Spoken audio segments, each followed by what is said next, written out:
Okay, I think we're about ready to get started. So I'll start by just introducing me and obviously Coast. So I'm Darren. I am Digital Strategy Director here at Coast. So I look after the digital marketing team and all of the digital marketing effort at Coast. And I've been in digital for about 12 years and have various experiences across pretty much the entire spectrum of digital roles at some point through the career. So I've included in that, I suppose, is a bit of this attribution modeling. And I think the point of today's Attribution Modelling 101 webinar really is to give you a good grounding in the topic. So we're going to cover kind of the basics, and this certainly isn't an advanced level in terms of gory details and that kind of thing, but this should give you all a good grounding in what attribution modelling is and how you can use it, or at least start to use it to have some impact on your marketing mix. So just a couple of notes. Probably going to be talking for about half an hour, and we're going to have some questions at the end. And then there is a link that will come around to you afterwards with the deck attached, so you better get hold of the deck straight away. And obviously take any questions through the GoToWebinar window that you should have open. So feel free to type in your questions and we'll get to those at the end. Okay, so I'm going to start with a bit of an analogy. So the main thing to take from this is that user journeys are complicated. And that includes digital, but it also includes real life. And this is actually a map of the Tokyo subway system. And it's pretty complex, I think we can all agree. And if you were to look at points A and point B, it's not immediately obvious how you would go from one to the other. And there's actually, if you spend the time going through it like I've done, you can actually get to from A to B in a number of different ways. So you can follow the yellow line down to the pink line and then go up on the pink line. You can follow the yellow line onto the light blue line and then swap onto the pink line later. Or you can do yellow into the purple line, I think, and then stay fairly north and then hop onto the pink line right near point B. And the kind of point of this is that there are lots of different ways that you can travel across Tokyo on this subway system. But you can't get from point A to point B just using one line. And we wouldn't say that the user made it to point B only using the pink line in this case, because that's just not true. But actually, when it comes to digital marketing, we do that all the time. So we look at which traffic source or which channel or which keyword did that last piece of the journey, and then give it all the credit for completing that journey. And that I think it certainly has its place and is useful day to day, measuring impact and success and all those things. But actually, when it comes to planning, budgeting, making the right decisions in terms of sort of digital marketing mix, that's not really good enough. And we need to think about how we can work out whether the yellow line or the pink line or the light blue line were more effective at helping our user through that journey. And that's what attribution modeling helps us do. So today we're going to be covering what attribution modeling is, and I'm going to start with that, why it matters, and the things I think it's most important for. I'm going to go over 5 kind of basic attribution models and why they're useful. And those are the 5 kind of key models that you can get access to in Google Analytics. So most digital marketers will use Google Analytics as part of their role. So I tend to stick with that when I'm talking about attribution. If you use other tools, they will have similar models in them as well. So there shouldn't be anything too out there in this deck. Then I'm going to talk about how you can quickly identify whether you need to be doing this in more detail than you currently are or not. And then I'm going to go through some scenarios where attribution modeling can help you make better decisions and then I'm going to talk through an example of some numbers. So we'll save that to right at the end. So the dedicated that have stuck right through to the end will get a good working example. Okay, so what is attribution modeling? Here's a quote from Google. An attribution model is the rule or set of rules that determines how credit for sales and conversions is assigned to touch points in conversion paths. Now that obviously is a bit stuffy, but essentially is absolutely right. And if we think about what we do day to day when we're reporting on any kind of marketing activity, we are attributing a action, a sale, a conversion, a lead, whatever it is, back to an activity. So a marketing channel, a keyword, an advert, whatever it is. So we're attributing that and we're saying this thing happened and it caused this action to happen. So even in Google Analytics, even as standard, we have an attribution model in place. And I'll come on to what that is in a minute. But even in all the standard reports, you are already, setting the rules of how you attribute success. And really all attribution modeling is looking at the same data, but just with a different set of rules. So you're saying, instead of looking at it in this way, show me this view on the data instead. So really, in terms of relearning anything, there's nothing really to relearn. It's all stuff that you'll have done before and all views on data that you've seen before. It's just coming at it with a different set of rules applied, and just being aware of what those rules are and how they change the view is really what makes you good at attribution modeling. So why does attribution modeling matter? Well, for me, I think there's three key areas that it really applies to. Number one is if you do kind of role I do, where I'm looking at a digital marketing for a business as a whole. I'm looking at all the different channels, all the different touch points, on a really regular basis. And for me, I need to understand which of those touch points is most effective. And really the only way to do that is to look at attribution models to help me understand, the different views on that performance. And really that's to make sure that I'm giving the credit where it's due to the channels or the activity that we're running, to make sure that we're giving it credit, essentially. And the other kind of two are kind of linked. So planning and assigning budgets, I think they're pretty much hand in hand. But really, if you don't understand in the kind of detail that attribution modeling can provide, how successful a channel is at the role it's trying to do, then you can't really plan or assign budget in the right way. So if you think of a channel that helps businesses discover your brand, but doesn't necessarily convert users on at the end of the pipeline, if you only look at that channel from a end of the pipeline type view, it's never going to look successful, and you're always going to want to cut the budget. But if it's adding new customers into your pipeline, then if you cut it, you're actually cutting your nose off to spite your face, essentially. So it's really important that we get that kind of rounded view so that we can do a good job of all of these things. Okay, so I'm going to move on to talk about these attribution models. Before I do that, I'm just going to outline a simple user journey. So this is probably a bit easier to understand than the Tokyo subway map that we're looking at. So this is a pretty typical digital journey that a user might take. And they might have a first interaction with us through display, so a display banner or something along those lines.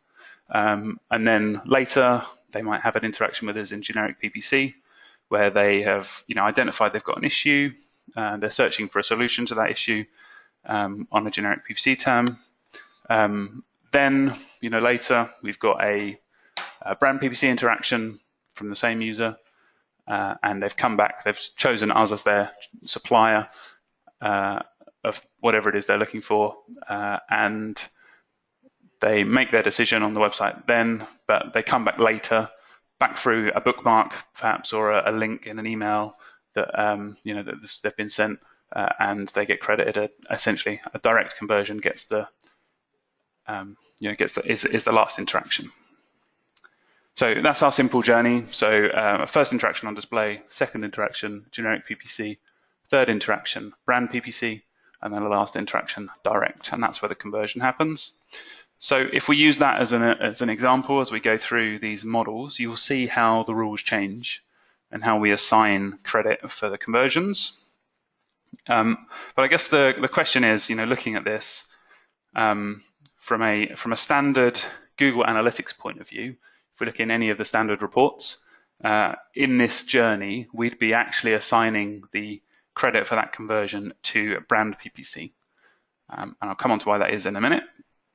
But the question is that the right thing to do? So, should the generic search that, helped the user discover our kind of solution to their problem in the first place not get some of the credit for teaching the user about the offering that we have? Or, what about that initial interaction in terms of display? Should that not get some credit for introducing the user to our brand in the first place? And, this is one of those things that, when you're looking at your reports in analytics, especially if you've got a well-known brand or a brand that people look for a lot, you often see, brand PPC or brand search, the cheapest conversion channel, and obviously generics and things like display tend to be much more expensive. But that's only because of the way that you're looking at the data. And if you take a different viewpoint, that can kind of severely change how the data plays out. And like I said, it's critical knowledge really when it comes to planning and budgeting. Okay, so let's take a look at these attribution models and try and understand, the differences between them. So the first attribution model we're going to look at is the last interaction model, and this is a really simple one, really easy to understand. The last interaction gets all the credit. So in this case, this pink bubble here is our conversion, and 100% of that credit goes to the direct channel. Obviously, the problem with this is that this model really heavily weights to converting channels. So it doesn't give any impact or doesn't give any credit to any of the other channels that have impacted that journey along the way. So what is a better way, I guess, if I was looking at the data? Well, this is kind of just an iteration on that, really. So our last and non-direct interaction is another model that we might use. And this is what Google Analytics uses across the platform, other than in the attribution modeling section by default. So this is in all of your channel reports, your acquisition reports, in Google Analytics. This is the attribution model that's used. So last non-direct interaction. And in this case, you can see that instead of the direct interaction getting the conversion, all of the credit goes to brand PPC. So the whole point of this model is that it removes that kind of reliance on the last interaction and essentially just downweights the impact that direct plays. And it just saves the last marketing-based interaction or the last channel-based interaction for the conversion and doesn't overwrite it if the user comes back directly to the website.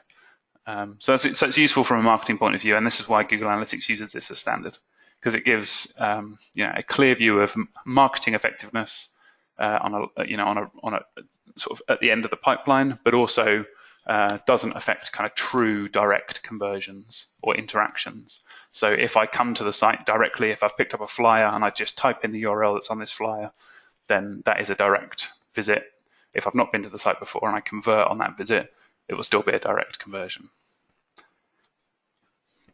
Okay, so this is, like I said, this is the standard model that we all use pretty much day to day, and obviously it's pretty straightforward. These next few models get a bit more complicated, or they get much more different to what we're used to looking at. So this first interaction model is essentially the absolute opposite of what we're used to. So what this model does is it attributes all of the conversion credit to that first interaction, so the first time the user came to the website. And there are, I guess, benefits to this, and that really is around trying to weight conversions towards brand and kind of content-led activity So there's things that tend to generate that initial interaction, that initial interest in your brand or your product, and tries to credit those introducing channels a bit more effectively. Obviously, this is the opposite problem that we have with last click, in that no other interactions get any credit whatsoever. So even the channel that gets the actual converting interaction doesn't get any credit, and also your kind of middle interactions here, so generic PPC and brand PPC, they've obviously done some work along the way, but they're not getting any credit. So it's the opposite problem, but what it does do is gives us a view on how our introductory channels are working or not. So it's a good view to have. If we look at the next one, this is a linear interaction model. You can see that this one is a little bit more complicated still. And essentially what this does is it equally splits the credit for a conversion across each touch point in the journey. So this is an interesting one, because what this does do is it shows you kind of on a volume basis which channels contribute the most to the majority of conversions. So it's a good way to help you try and balance your budgets, and have a look at which channels are most important in terms of volume of conversion. But what it doesn't do is show you which of these interactions is most impactful. So this is equally distributing that conversion weight. So even if that brand PPC click right at the towards the end of the funnel had very little impact on the overall decision-making process, and actually the decision was already made by the user at that point, and so that brand PPC click was just part of the process to convert, that would get equal credit compared to the generic PPC ad that might have done all the hard work in terms of selling the service, selling the product, and getting the user to make that decision. So it's good because it does help with identifying which channels contribute to volume, but it is, it doesn't help us identify impact and the kind of value of those interactions. Okay, just two more. So position-based models look at specific positions in the journey and try and weight some of those interactions as more or less important.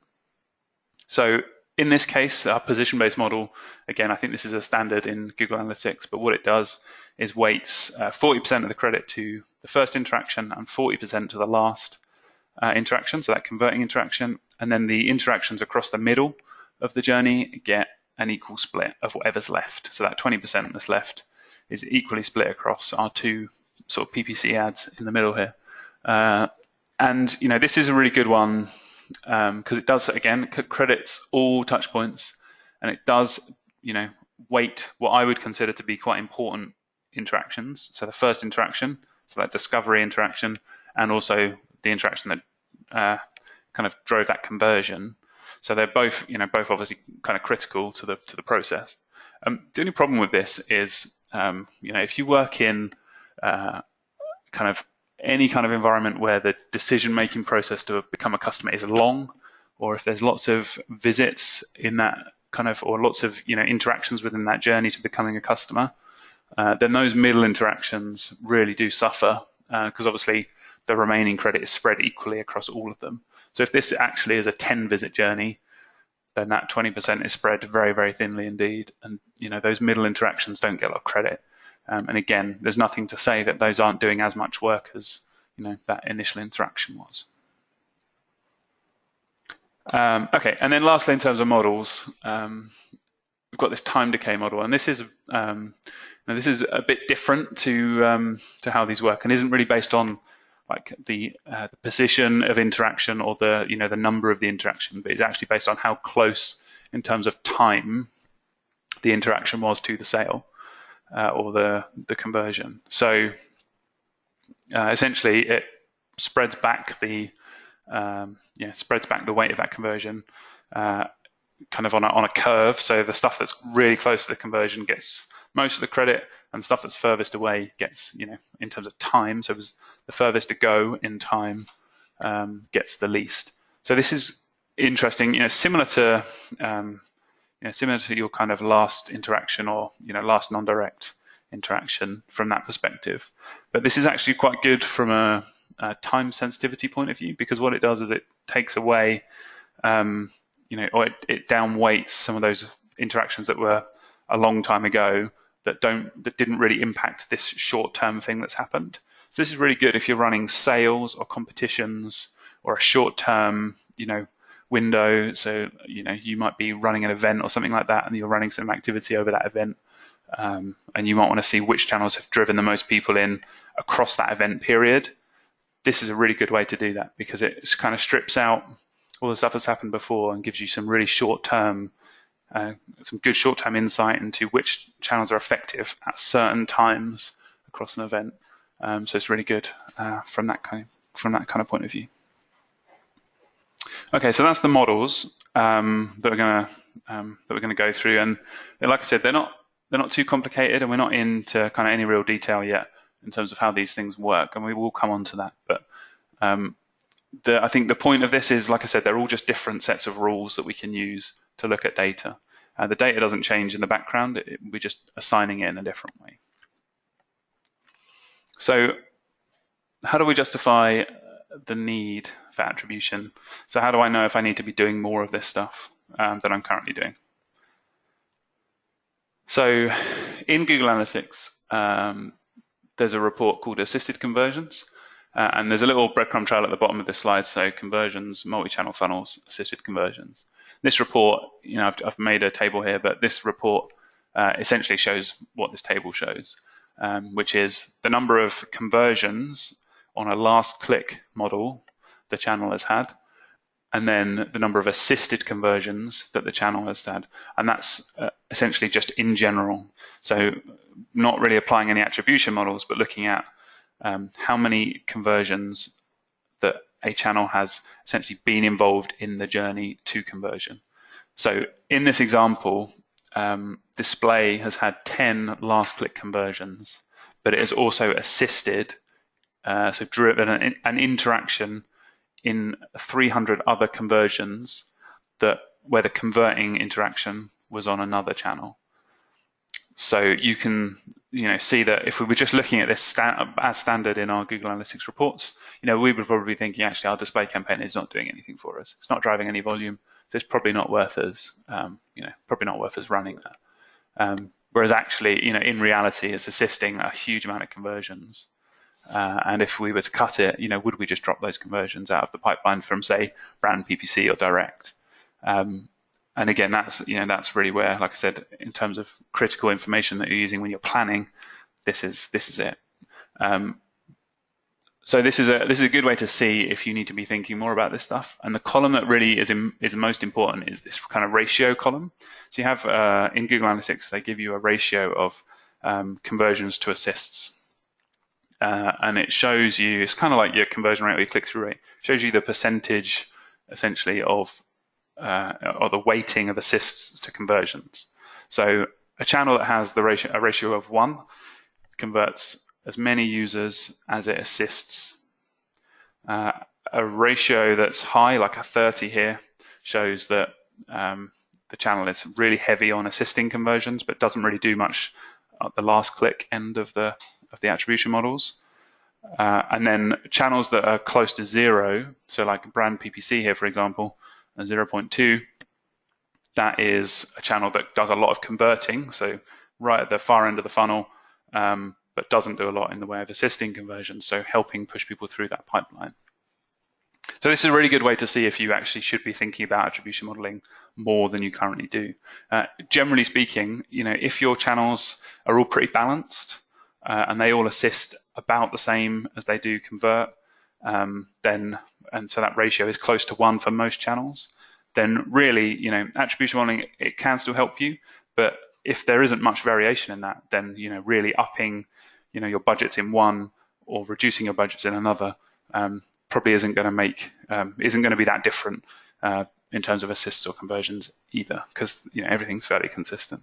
But where you've got something like this, where the ratios are vastly different, if we were to up our if we were to cut our display budget and up our brand PPC budget, because that's where the conversions are coming from, then obviously on paper, if we're just looking at conversions, that might look like it's going to work, but actually, we might be, we might be dropping out 300 other conversions that display hasn't started by doing that, and so the budget is essentially wasted. Okay, so how do we use this then to make better decisions, and how do we use attribution models to help us do that? So generally, like I said at the top, we're already in Google Analytics and other reporting tools, we're already attributing conversions to activity or keywords or ads or whatever it is. So, in isolation, what I'm saying is that the standard model is fine mostly, but when we want to get into more kind of gory detail and budgeting and planning and those kind of things, we need a different view. But in isolation, a different view still doesn't mean any more than the last click model does. It's still the same thing. It's still an isolated view of the performance, and it doesn't give us any insight really, other than things have changed slightly. It doesn't really help us make any decisions. So what you really need to do is start comparing these models. So comparing the rules against each other. And if you do that, you can see what the differences are. And it's those differences then that give you the insights that you need. So in Google Analytics, you can do this really easily. So there's a report in the attribution modeling section under conversions, which is called model comparison. And essentially, it has all those models that we've been through in drop-down menus, and you can literally pick two models and compare your activity with those different rules applied. And it shows you on say a first-click model, these channels have generated this much revenue, and on a last-click model, they've generated this much revenue. And so you can see what the differences are. And by comparing the models, you're able to look at which channels are getting, which channels are doing the conversions. So that last kind of interaction, and you can see which channels are doing more of the introductory interactions.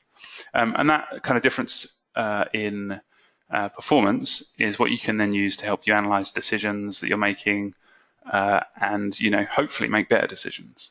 And so one of the other things that you can do with this kind of thing is look at first and last click comparison and say, well, these are the channels I'm using to introduce people to my brand. So maybe I'm doing some display or some native advertising, or maybe I'm doing some PR.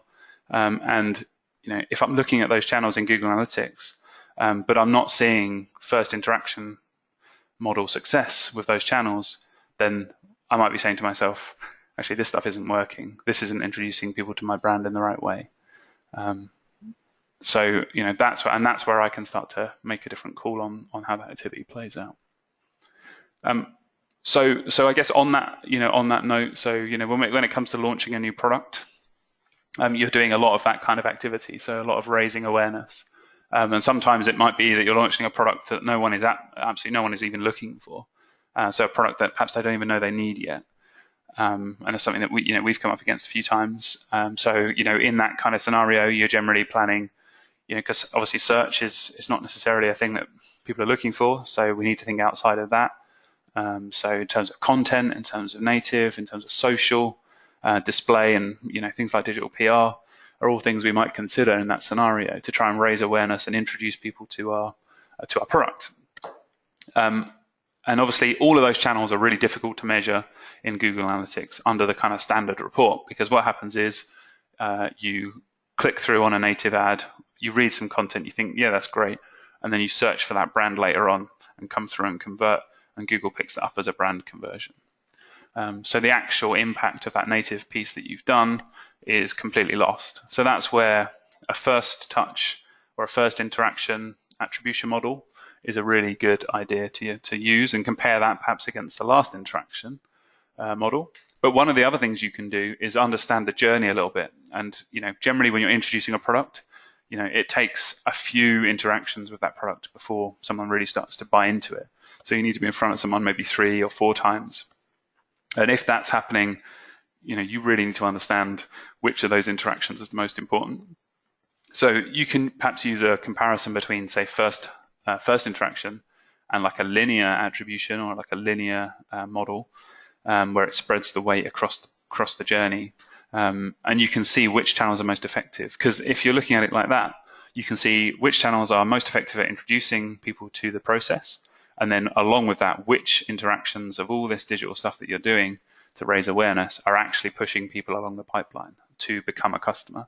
And that really, really helps in terms of, if we find that perhaps actually social is having a load of impact across the pipeline, yet native is doing all the introducing, we might say, well, let's bump up our native budget, introduce more people to the project or the product, and then increase social budgets and perhaps widen our audiences to reach more people that way, and then reduce this other stuff because it doesn't seem like it's having as much impact. And as soon as we start getting some conversions through the door, we can start doing this kind of modeling. So it's a really good way to quickly improve kind of this raising awareness of something. One of the things as marketers that we have to do a lot, and we will have all said at some point, is show the right content to the right user at the right time. And I guess when it comes to digital media, there are tons of opportunities to push content through lots of different channels at people. And using a comparison of attribution models like first and last or first touch and say position based, we can look at we can start to get an idea of which channels are most prevalent in these kind of individual stages of the journey. If you imagine running the same set of messaging across all of your digital marketing activity, so let's say you've got the same hook, the same brand message that you're trying to push out across all of your activity. And let's say we've done some comparisons and assisted conversions, and we know generic search and social make up a lot of assists. And we might know from attribution modeling that display does a lot of introductory or like first interaction kind of activity. It's crazy that all of those things are doing, they're doing vastly different jobs in our marketing, but we're using the same message. So surely we would want really to optimize that. So, if we can understand that display is doing more work at the top end, generic search is doing more through the middle, then surely we want to amend our messaging to deal with that. So display might be more of a, identifying a need, helping a user pick out a problem. So, if we talk about, electricity bills, subject close to my heart, my electricity bills might be too high, and that kind of message, are your electricity bills too high in a display ad would probably grab my attention. And, that's I think, really clear, helping the user identify that issue and as a problem that they need to fix is a good way to introduce someone and get that first interaction. So that kind of message is probably going to work better than just say a generic brand message for someone, especially if they've never heard of your brand before, because you're talking to them about their problems. Whereas, if we know that generic search is helping people through the middle of that pipeline, so they already know that they've got a problem, they're looking for a solution, so they're looking for a new energy supplier. We might lead at that point with much more benefit-driven messaging. So, 5-star Trustpilot reviews, or we save the average customer £200 a year on their electricity bill. Those kind of things are going to be much more effective at that point in the pipeline, in those middle stages, than, say, a brand message would. So we can save that for when someone searches for our brand. And by doing that, we can easily see, using our attribution models, what impact that has and how it changes the journeys and how it makes those steps in the journey more effective. So that's a good thing. And actually, following on from that, using this electricity stuff as a continued example, when we're thinking about search marketing in general, actually, especially with PPC, we see these kind of funnels quite regularly where, someone is searching for something quite generic to start with. So why is my electricity bill so high? And then those refinements in the search. And actually, we might find that someone's made 4 searches before they've become a customer. And if they've made 4 searches and had 4 interactions with us, then we can model that. And we can see which of those searches is having an impact at which stage in the pipeline. And when it comes to, if we're running PPC, we're often looking at, that kind of rule-based thinking is always part of PPC. So we're looking at keywords and we're saying, well, I've got a cost per acquisition, a target of £30, and I can't go over that. So if a keyword hits £31, I'm going to pause it. We might be thinking, well, why is my electricity bill so high? That's got a high cost per acquisition. But actually, if we look at attribution modeling and we can see that it's really early in the pipeline, but it's driving a lot of conversions on, say, a first click or a position based model, then we might want to say, well, actually, maybe we need to increase our impression share here, maybe we need to increase our average positions here so that it starts filling the top of that funnel, because all that's going to happen is we're going to end up driving more brand conversions at the end. And so that's great for everyone. And actually, the more brand conversions we get, generally those brand conversions are just cheaper, so that helps bring down our average cost per lead, cost per acquisition. And with that in mind, we can afford to spend a bit more at the top of the pipeline. So again, all of this stuff comes back to budgeting and planning and looking ahead.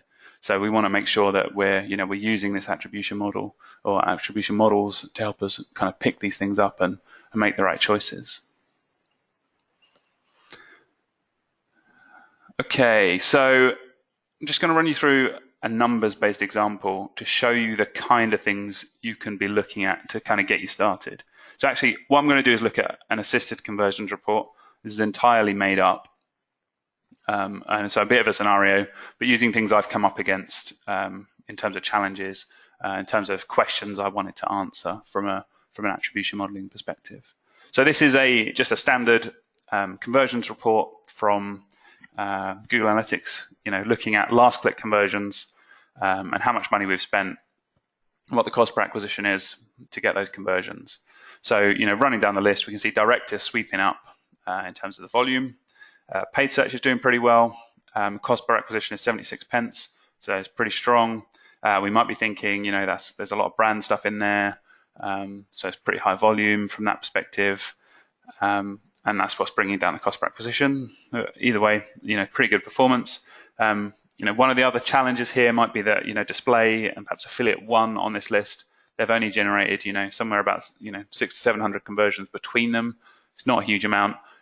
Should we be worried about that? Is that, budget being spent in the right place? Is it more effective based on cost per acquisition for us to shift that £2,500 into PPC and try and get more at 76 pence than say £23? And at this viewpoint, you might say yes. And in this example, one of the other things that I've seen before is that, had theorized before, is that perhaps this affiliate 2, whoever it is, might be just not adding a lot of value, or the feeling is that he's not adding a lot of value, that he is sweeping up tons of last clicks, getting lots of commission on those sales that he's driving, but actually isn't adding a lot of value to that pipeline. So we can use assisted conversions to help us pick this apart a little bit. And the most important thing here is what we're trying to do is find a list of questions that we can take away and ask our attribution models. So if we look at, the relevant assists and the ratio, as we talked about earlier, you can see kind of a different view on these numbers. So if we look at paid search here, as we said before, the ratio here is under 1. So this is saying that it's doing more in the way of last click, so that last interaction conversion. It's doing some assisting, so still a decent number of assists there, but less than it is converting. So this is a conversion heavy channel, and as we kind of said, maybe it's quite brand heavy, maybe a decent sized brand, and the volume's coming through on that stuff. One of the things that would be good to understand is what is causing those assists. So which keywords in that account, which ads in that account are creating those assists. And if we're looking to grow, our business online, we might want to start to think about how we can get more of that. Because realistically, where we're converting that many people, through PPC, we might be sweeping up all the brand stuff already. So that's not going to grow unless we do stuff outside of that activity. So we can look at our first interaction or our linear interaction model on a PPC level to understand which keywords are driving those assists and whether there's opportunity to increase positions there, get more impression share there, build more campaigns or keywords out around those keywords, and look at that opportunity. One of the other things is, as we said, low conversions in these two channels. But actually, when you look at the amount of assists they're generating, it's much, much higher. And actually, they significantly contribute to the success of some other channels. So a really decent amount of conversions. And actually, when you look at the amount of budget that we're putting towards those channels, it's pretty small. So, from a display perspective, those cost per assists, are down at, really 30p, 31p. So it's pretty cheap. And, if we cut that budget, the likelihood is we're going to drop those, 3,000 conversions from somewhere else. So, it's a good investment, really to continue that. And it's a similar story with affiliate one there as well. Strong on the assists, that ratio is quite high. So, we want to consider, what else can we do with that affiliate to help build awareness, or, get those earlier interactions, and how we can make those interactions more meaningful is a good thing to consider there. Okay, and lastly, as we said, the theory might be that affiliate 2 actually isn't doing any kind of value add; it's just doing last click. And actually, you can see the ratio is nearer to 1 here, so pretty balanced in terms of assists and conversions. So one of the things we might do, rather than cutting that from the budget entirely, we might be thinking, well, what can we do with that affiliate to help us get more impact from those assists? So talk to them about additional content we might be able to provide, or content assets, or infographics or something like that might be able to help drive more eye-catching interaction and drive more of those assists, and hopefully more last click conversions overall as well. So you can see from that, we've gone through, just looking at 4 channels at an assists-based level, and I've already got a whole bunch of questions that I want to go and take to my attribution models.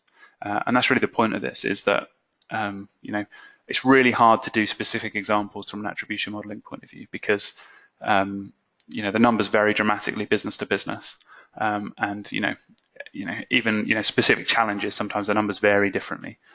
So it's really hard to do specific examples, but what I wanted to give you was the tools that you need to go away and look at your own numbers. So something like this, and start asking questions of the data yourself, because then you can go into your attribution modeling report and you can compare some attribution models and start asking those, answering those questions. Okay, so to wrap up then, I think we've covered, like I said, we've covered the basics. So what attribution modeling is and why it matters, and in particular when it comes to budgeting, planning for next year. Now, I think it's really, really important to be looking at your digital kind of estate, understanding which interactions that your marketing is having and what value they're adding to the process. Use those attribution models that we talked about to look at the differences between those, that performance, and understand what's happening, and then use attribution modeling really to help you make better decisions for the future. Okay, so to wrap up, we are offering a kind of free audit to help to get you guys kind of underway with this. There's a limited number obviously available, but if you're interested and want to talk in a bit more detail about this for your business as a whole, then obviously we can do one of these audits for you and try and help give you a starting point, at least in terms of what insights we can draw and how you might action something based on that. It's also worth mentioning that this webinar has been recorded, so if you're interested in getting a recording to watch again at your own time or share with someone else that might find it interesting, then just let us know, get in touch with us, and we can share that recording with you as well. Okay, so we've got some time for questions, so I'm just going to open up my window, see if we've got any questions.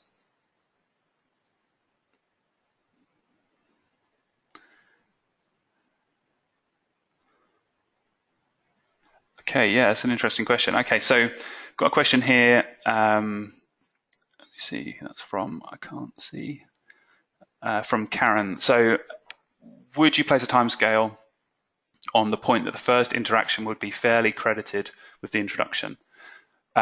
Absolutely, and actually in Google Analytics, you have a bit of a you have the option to make that timescale whatever you like. So when you're looking at these attribution reports in Analytics, that goes for assists, so assisted conversions, but also any of those model comparison reports we were talking about. You can actually choose at the top of that report. There is a it's like a box where you can type in how long you want to look back. So it asks you what your look back window needs to be, and you can change that to, I think, anything up to 90 days. But you can set that to whatever you like. And really that's just based on your kind of cookie window, so how long you've tracked them on back. So yeah, it's a really good question. Again, if you're looking at longer term interactions, then obviously you want to try and set that back as far as you can. If you're just looking at, say, a time-based attribution model, then obviously setting that back kind of when you started that activity that you're trying to measure over a time-based model is a good idea. Okay, I've got a couple more questions. So Dawn says, is there any way to tell how long user journeys are? That's a good question. So yes, so there is a report in Google Analytics that you can use to help you identify how many touch points your average journeys have. And that also can then help you, understand kind of which models you might want to use as well. So you can find that report. I think it's in the conversions tab, and it's I think it's path length report is the one you're after, and that shows you a split of all the conversions that you've had, how many interactions were taken to get to that point. And again, coming back to that time scale, you can choose your look back window to kind of match what you're looking for. A lot of the time with that report, you'll see lots of first interaction conversions, but obviously if you kind of ignore those and look further down, you can often see little interesting spikes further down. So those kind of 6, 7, 8 interaction journeys, and looking at those specifically, from a modeling point of view is really useful. Let's see. So Michael was asking about display. So